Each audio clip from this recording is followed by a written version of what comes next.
Hi my dear friends, ഞാനിന്ന് എൻ്റെ ജീവിതത്തിലെ ചില അനുഭവങ്ങൾ പറയാമെന്ന് വിചാരിച്ചാണ് വന്നിരിക്കുന്നത്. ഞാൻ റിട്ടയർ ചെയ്ത ഒരു എച്ചമാണ്, ഞാനത് പറഞ്ഞിട്ടുണ്ടല്ലോ. അപ്പോൾ 68 വയസ്സായി. പൊതുവേ ഇപ്പോഴത്തെ ഈ കാര്യങ്ങളല്ലേ, ഈ ഓൺലൈൻ വഴിയുള്ള കാര്യങ്ങളൊക്കെ വളരെ ഞങ്ങളെപ്പോലുള്ളവർക്ക് വളരെ ബുദ്ധിമുട്ടുള്ള കാര്യങ്ങളാണ്. എന്നിരുന്നാലും നമ്മളതെല്ലാം മനസ്സിലാക്കിയാലേ പറ്റത്തുള്ളല്ലോ. അങ്ങനെ ഞാൻ ഓരോന്നും മനസ്സിലാക്കുന്നുണ്ട്. അങ്ങനെ മനസ്സിലാക്കിയാണ് ഞാനിതൊക്കെ ചെയ്യുന്നത്. പക്ഷേ എൻ്റെ മക്കൾക്കൊക്കെ ആണെങ്കിൽ ഇത് പേടിയാണ്. ഈ അമ്മ ഇതൊക്കെ ചെയ്തു കഴിഞ്ഞാൽ എന്തൊക്കെയാണ് വരുത്തി കൂട്ടുന്ന, സോഷ്യൽ മീഡിയയിലൊക്കെ ഇറങ്ങി തിരിച്ചാൽ എന്തെങ്കിലുമൊക്കെ ബുദ്ധിമുട്ടുകൾ ഉണ്ടാകുമെന്നൊക്കെ അവർക്ക് പേടിയായിരുന്നു. അപ്പം ഞാൻ 7 വർഷമായെന്ന് തോന്നുന്നു ഞാൻ ഇങ്ങനെ ഫേസ്ബുക്കിൻ്റെ ഒരു അക്കൗണ്ട് തുടങ്ങാനായിട്ടെല്ലാം ഇട്ടിട്ടുണ്ടായിരുന്നു. പക്ഷേ ഞാൻ ഫേസ്ബുക്കിൽ ഫോട്ടോ ഇടുക അല്ലെങ്കിൽ ഇങ്ങനെ ഒന്നും ചെയ്തില്ല. ഫേസ്ബുക്കിൻ്റെ അപ്പോൾ ഇടയ്ക്കിടയ്ക്ക് ഇങ്ങനെ അവർ കാണിക്കുന്നുണ്ട്, ഫോട്ടോ ഇടുന്നൊക്കെ കാണിക്കുന്നുണ്ട്. പക്ഷെ ഞാൻ അങ്ങനെയൊന്നും ചെയ്യാറില്ലായിരുന്നു. അങ്ങനെ ഇരുന്നപ്പോൾ ഞങ്ങൾ എല്ലാവരും കൂടെ, മൂത്ത മകൾ പൂനെയിലാണ്. അവിടെ ചെന്നപ്പോൾ ഞങ്ങളെല്ലാവരും കൂടെ ഗുജറാത്തിൽ പോയി, ടൂറ് പോയി. അവർ 4 പേര്, ഞങ്ങൾ 2 പേര്, 6 പേര് ഗുജറാത്തിൽ ടൂറ് പോയി. അപ്പോൾ നല്ല നല്ല ഫോട്ടോകളൊക്കെ ഒരുപാട് എടുത്തായിരുന്നു. അപ്പോൾ ഈ പൂനെ തിരിച്ച് വന്നു കഴിഞ്ഞപ്പോൾ ഇതുപോലെ ഫേസ്ബുക്ക് എടുത്തപ്പോൾ പറഞ്ഞു ഫോട്ടോ ഇടെന്ന് പറഞ്ഞപ്പോൾ ഞാൻ അതിലൊരു ഫോട്ടോ ഇട്ട് അങ്ങനെ അതങ്ങ് ആക്ടിവേറ്റ് ആയി. അങ്ങനെ ഫേസ്ബുക്ക് തുടങ്ങി. ഇത് കണ്ടു കഴിഞ്ഞാൽ എൻ്റെ മകൾക്ക് പേടിയാണ്. ഈ അമ്മ ആവശ്യമില്ലാത്ത കാര്യങ്ങളൊക്കെ പോയി കഴിഞ്ഞാൽ ബുദ്ധിമുട്ടാകുമെന്നൊക്കെ പറഞ്ഞ് അവൾ എന്നെ വഴക്ക് പറയാറുണ്ടായിരുന്നു. പക്ഷേ ഞാനതൊക്കെ ഗൗനിച്ചില്ല. എന്താണെന്ന് വെച്ചാൽ ഇത് എത്രയോ നല്ല ഒരു കാര്യമാണെന്നുള്ള എനിക്കൊരു തോന്നലുണ്ടായി ഫേസ്ബുക്ക്. അങ്ങനെ ഞാനതൊക്കെ തുടങ്ങി. പക്ഷേ എനിക്കങ്ങ് ആവേശം ഓരോന്നും കാണുമ്പോഴത്തേക്ക് ഇപ്പം ഞാൻ കൊച്ചുമക്കൾക്കൊക്കെ 4 മണിക്ക് എന്തെങ്കിലുമൊക്കെ പലഹാരം ഉണ്ടാക്കി കൊടുക്കുമ്പോൾ അതിൻ്റെയൊക്കെ വീഡിയോകൾ ഇടുക. ഏത് സമയവും ഞാൻ ഒന്ന് നിൽക്കുക, ഞാൻ പോയി ഇപ്പോൾ വീഡിയോ ഇടാമെന്ന് പറഞ്ഞ് ഇങ്ങനെ അങ്ങ് വിടുമായിരുന്നു. അങ്ങനെ ഇടുമായിരുന്നു. അപ്പം കട്ട്ലറ്റ് ഉണ്ടാക്കുന്നത്, ബോളി ഉണ്ടാക്കുന്നത്, അങ്ങനെയൊക്കെ ഇടുമായിരുന്നു. അപ്പം കേക്ക് ഉണ്ടാക്കുന്നതൊക്കെ എനിക്ക് വളരെ ഹരമായിരുന്നു. ഞാനതൊക്കെ ഇടുമായിരുന്നു. അപ്പോൾ അങ്ങനെ ഇരുന്നപ്പോൾ ഒരു ദിവസം ഞാൻ പറഞ്ഞു, ഞായറാഴ്ച അല്ല, വർക്കിംഗ് ഡേ ആയിരുന്നു. ഞാൻ പറഞ്ഞു നിൽക്കുക, ഇതുപോലെ ഞാൻ ഫേസ്ബുക്ക് എടുത്ത് കഴിഞ്ഞാൽ ഞാനൊരു കട്ട്ലറ്റ് ഉണ്ടാക്കാൻ പോവുക. എനിക്ക് ഇപ്പോൾ ബ്രെഡ് ഇരിപ്പില്ല, ഞാൻ പോയി ബ്രെഡ് വാങ്ങിച്ചുകൊണ്ട് വരട്ടെ എന്ന് പറഞ്ഞു. അങ്ങനെ ഞാൻ ബ്രെഡ് വാങ്ങിക്കാനായിട്ട് തൊട്ട് മുമ്പിലാണ്, ഗേറ്റിൻ്റെ അപ്പുറത്ത് തന്നെ കടകളുണ്ട്. ഞാൻ ഗേറ്റിൻ്റെ അപ്പുറത്തോട്ട് പോയി ബ്രെഡ് വാങ്ങിക്കാൻ പോയേച്ച് വന്നു കഴിഞ്ഞ ഉടനെ മൊബൈൽ എടുത്തോണ്ട് ഇതിൻ്റെ വീഡിയോ ഇടണമല്ലോ, കട്ട്ലറ്റ് ഉണ്ടാക്കുന്നതിൻ്റെ വീഡിയോ. മൊബൈൽ എടുത്തപ്പോഴത്തേക്കൊരു മെസ്സേജ്, നിങ്ങളെ ഹാക്ക് ചെയ്തിരിക്കുക, നിങ്ങൾ പെട്ടെന്ന് നിങ്ങളെ തിരിച്ചറിയുന്ന ഒരു ഫോട്ടോയും കൊടുക്കണം, നിങ്ങളുടെ നേരത്തെ ഉള്ള ഒരു ഫോട്ടോയും കൊടുക്കണമെന്നും പറഞ്ഞൊരു മെസ്സേജ് കണ്ടപ്പോഴത്തേക്ക് എനിക്ക് പേടിയായി. എനിക്കിത് ഒന്നാമത് മക്കളാരും അവിടെ ഇല്ല, എനിക്ക് ആരോടെങ്കിലും പറയാനൊക്കൂ. ഹാക്ക് ചെയ്തിരിക്കുക, പെട്ടെന്നൊന്ന് ഇങ്ങനെ പറയുമോ. അപ്പോഴത്തേക്ക് എനിക്ക് ആ പാടെ പേടിയായി. ഞാൻ അന്നേരം പെട്ടെന്നൊരു ഫോട്ടോ കൊടുത്തു. എനിക്ക് നമ്മളൊന്ന് കുത്തിയാൽ, ഞാൻ ആ ഇട്ടേക്കുന്ന ഒരു ചുരിദാറായിട്ടിരുന്നു, അത് ഇട്ടുകൊണ്ടൊരു ഫോട്ടോ എടുത്തു. പിന്നെ നേരത്തെ മൊബൈലിൽ കിടന്ന ഒരു ഫോട്ടോയും കൊടുത്തു. അങ്ങനെ 2 ഫോട്ടോ കൊടുത്തു കഴിഞ്ഞപ്പോൾ അത് കഴിഞ്ഞ് എൻ്റെ പ്രൊഫൈൽ അങ്ങ് മാറി. ആ പുതിയ ഫോട്ടോ ആയി പ്രൊഫൈൽ. അത് കഴിഞ്ഞിട്ടപ്പോൾ നമ്മുടെ ഫ്രണ്ട്സായിട്ട് ഇങ്ങനെ മുകളിൽ കാണുമല്ലോ, അതാണെങ്കിൽ പൂന ബിസിനസ് ഗ്രൂപ്പെന്നോ അങ്ങനെ കുറേ ഫ്രണ്ട്സാണ് അപ്പോൾ കാണുന്നത്. എനിക്കതൊന്നും അറിയത്തുമില്ല. പക്ഷേ എനിക്കൊരു രസം തോന്നിയത് എന്താണെന്ന് വെച്ചാൽ, പിറ്റേന്ന് മുതൽ ഇങ്ങനെ പരസ്യങ്ങൾ വരും, സാരിയുടെയൊക്കെ പരസ്യങ്ങൾ നമ്മൾ ലൈക്ക് ചെയ്യാനാണ്. അപ്പം ഞാനതൊക്കെ അങ്ങ് ചെയ്യും. എന്താണെന്ന് വെച്ചാൽ സാരിയുടെ പരസ്യം കാണുന്ന ആർക്കാണ് ഇഷ്ടമല്ലാത്ത. സാരിയുടെ പരസ്യം, ആഭരണങ്ങളുടെ പരസ്യം, ഇതെല്ലാം ഞാനങ്ങനെ പരസ്യം കാണുമ്പോഴെല്ലാം ഞാൻ ലൈക്ക് ചെയ്യും.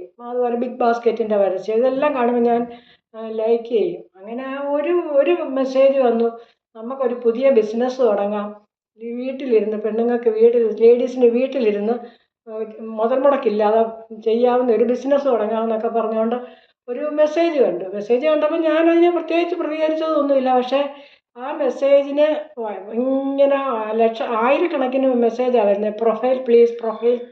പ്രോസ്പെക്ടസ് പ്ലീസ് എന്നും പറഞ്ഞു.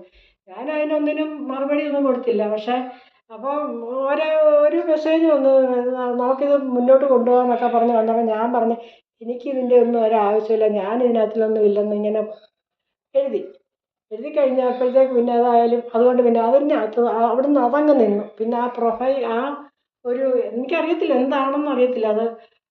വല്ല വല്ല വൃത്തികെട്ട വല്ലതും ആയിരിക്കും. പക്ഷേ ഞാൻ ഏതായാലും അതിൽ നിന്ന് ഒഴിവായി.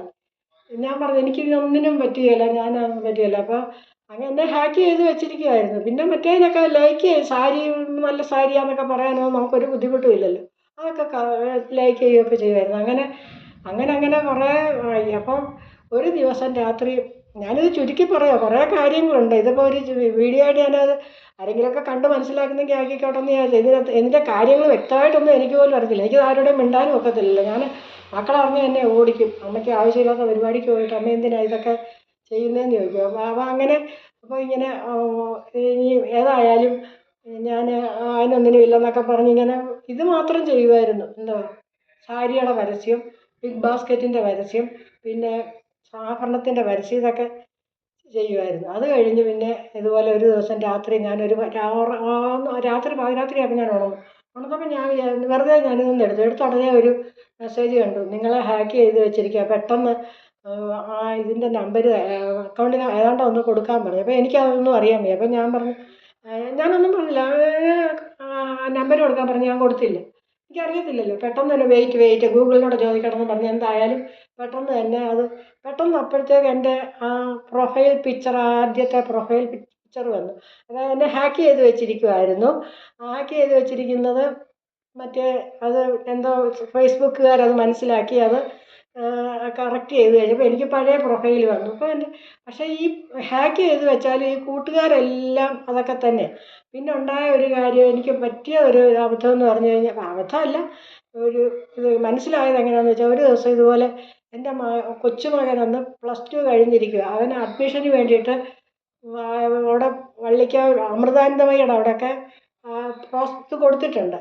കൊടുക്കണോ വേണ്ട എന്നുള്ള കാര്യം ചർച്ച നടന്നുകൊണ്ടിരിക്കുക അവിടെ. അപ്പം ഞാനപ്പം വിചാരിച്ചു അറിയാവുന്നവരോട് ചോദിക്കാമെന്ന് വിചാരിച്ചു. എൻ്റെ ഒരു ഫ്രണ്ടുണ്ട്, സോമചൂടൻ എന്ന് പറഞ്ഞൊരു തിരുവനന്തപുരത്തുള്ള ഒരാളുണ്ട്. അപ്പോൾ പുള്ളിക്കാരനോടൊന്ന് ചോദിക്കാമെന്ന് വിചാരിച്ച് ഞാനിങ്ങനെ അദ്ദേഹത്തിനോട് ഇങ്ങനെ ഒന്ന് ചോദിച്ചു, പള്ളിക്കാവിലെ അമൃതാനന്ദമയ്യയുടെ അവിടുത്തെ ക്ലാസ്സൊക്കെ എങ്ങനെ നല്ലതാണോ എന്നൊന്ന് ചോദിച്ചു. പക്ഷേ ഞാൻ ആ ആളോട് ചോദിച്ചതേ ഉള്ളൂ, അതൊരു രഹസ്യമായിട്ട് ഞാൻ ചോദിച്ചതേ ഉള്ളൂ. പിറ്റേന്ന് നേരം വെളുത്തപ്പോഴത്തേക്ക് എൻ്റെ അനിയത്തി എൻ്റെ അനിയത്തി അവിടെ ഓച്ചറയിലുണ്ട്. പുള്ളിക്കാരത്തി വിളിച്ചിട്ട് ചോദിക്കുക, സാവിത്രി മിഥുന അവിടെ വള്ളിക്കാൽ അമൃതയിലാണോ പോകുന്നതെന്ന്. ഞാൻ അതിശയിച്ചു. ഞാൻ ഇങ്ങനെ പറഞ്ഞുകൊണ്ടിരിക്കുന്നുണ്ട് എൻ്റെ മോൾ അടുക്കളയിൽ നിന്ന് പറയും, അമ്മേ ഉഷച്ചിറ്റെ വിളിച്ചാൽ അമ്മ പറയല്ലേ, വള്ളിക്കാവ് കൊടുക്കുന്ന കാര്യം അമ്മ പറയല്ലേ എന്ന് പറയുക. അവൾ എന്നോട് ഇങ്ങോട്ട് ചോദിക്കുക അവിടെ ആണോ പോകുന്നതെന്ന്. അപ്പോഴത്തേക്ക് ഞാൻ അന്തിച്ചു, ഇത് എങ്ങനെയാണ്. അപ്പോൾ ഈ ഹാക്ക് ചെയ്ത് വെച്ചിരുന്നത് ആരാണ്ടോടൊക്കെ പറഞ്ഞ് ഇന്നടുത്തൊക്കെ പോവുകയെന്നൊക്കെ. ഏതായാലും ഞാൻ അന്നേരം അത് കഴിഞ്ഞ് ഇപ്പം അപ്പോൾ ഞാൻ കുറച്ചുകൂടെ മാറി നിന്ന് ഞാൻ പതുക്കെ രഹസ്യമായിട്ടൊക്കെ അനിയത്തിയോട് സംസാരിച്ചു. അത് കഴിഞ്ഞ് ഞാൻ പിന്നെ മോളെ ഇതങ്ങ് എൻ്റെ അക്കൗണ്ട് അങ്ങ് ഡിലീറ്റ് ചെയ്തേരെ, ഫേസ്ബുക്ക് അക്കൗണ്ട് അങ്ങ് ഡിലീറ്റ് ചെയ്ത്. എന്താ അമ്മയ്ക്ക് എന്തോ ഒരു കുഴപ്പം പറ്റിയതുപോലെ തോന്നുന്നു. ഞാൻ പറഞ്ഞില്ല കുഴപ്പമൊന്നുമില്ല, അങ്ങ് ഡിലീറ്റ് ചെയ്തേക്കാൻ പറഞ്ഞു. അതായത് എന്നെ ഹാക്ക് ചെയ്ത് വെച്ചേക്കുക. അപ്പം ഞാൻ അവരെന്തൊക്കെയാണ് കാണിക്കുന്നത് നമുക്കറിയത്തില്ലല്ലോ. ഫേസ്ബുക്കിനെ കുറിച്ച് എനിക്ക് ഒരറിവുമില്ല.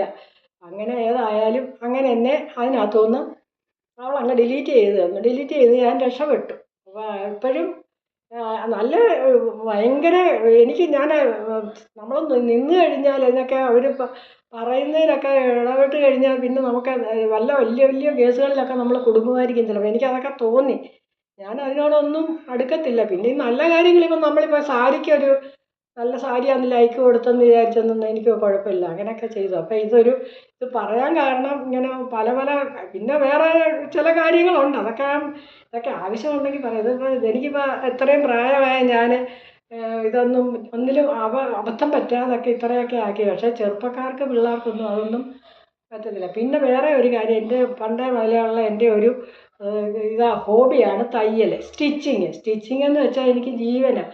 അതിനിയും നമുക്കിപ്പോൾ എന്തെങ്കിലും ഒരു വിഷമം വന്നാൽ തയ്ക്കാൻ എന്തെങ്കിലും എടുത്തു വെച്ചാൽ അങ്ങ് മാറും. ഇപ്പോൾ തന്നെ ഞാൻ ഈ സാരി ഇപ്പോൾ ഇത് നിങ്ങളെയൊക്കെ കാണിക്കാനായിട്ട് എടുത്തു കൊടുത്തത്, ഇത് ഞാൻ സ്റ്റിച്ച് ചെയ്ത ഒരു എംബ്രോയ്ഡറി ചെയ്ത ഒരു സാരിയാണ്. ഇത് ഇപ്പം മോടെ വീട്ടിലാണ് ഇപ്പം നിൽക്കുന്നത്. അപ്പോൾ അവിടെ ഇപ്പോൾ എൻ്റെ ബ്ലൗസെല്ലാം ഒന്നും ഇവിടെ ഇരിപ്പില്ല. ഇതിൻ്റെ തയ്ച്ച ബ്ലൗസ് ഇതല്ല, വേറെ ഉണ്ട്. അപ്പോൾ സാരി തയ്ച്ച് ഞാൻ എംബ്രോയ്ഡറി ചെയ്ത സാരിയാണ് ഇത് കണ്ട്.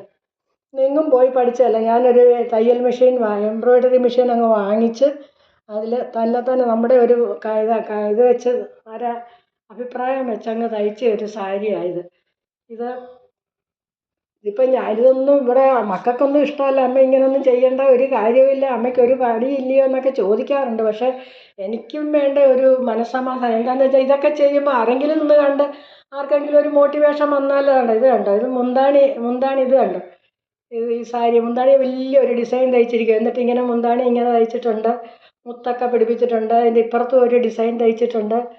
ഇത് സാരി തയ്ച്ച് കണ്ടു കഴിഞ്ഞ ഉടനെ എന്നോട് ഒരാൾ ഇതുപോലുള്ള ഒരു സാരി തയ്ച്ച് കൊടുക്കാൻ പറഞ്ഞു. ഞാൻ മൊത്തമൊന്നും ഡിസൈനൊന്നും തയ്ച്ചില്ല. ഇതുപോലെ ഈ 4 വശം ഇതുപോലുള്ള ഡിസൈൻ തയ്ച്ച് കൊടുത്തിട്ടുണ്ട്. ഞാൻ ഒരുപാട് സാരി തയ്ച്ച് കൊടുത്തിട്ടുണ്ട്. എനിക്കതൊരു മോട്ടിവേഷനായിരുന്നു. പക്ഷേ ഒന്ന് ആലോചിച്ചാൽ നമുക്ക് നിങ്ങൾ വിചാരിക്കുമോ ഇവർക്കും ഇഷ്ടം പോലെ സമയമുണ്ടായി. പക്ഷേ അങ്ങനെയല്ല. രാവിലെ 7 മണിക്ക് വീട്ടിൽ നിന്ന് ഇറങ്ങി പോയാലേ എനിക്ക് സ്കൂളിൽ പോകാനൊക്കത്തുള്ളൂ. രാത്രി 7 മണിക്കേ വീട്ടിൽ വന്ന് കയറത്തുള്ളൂ.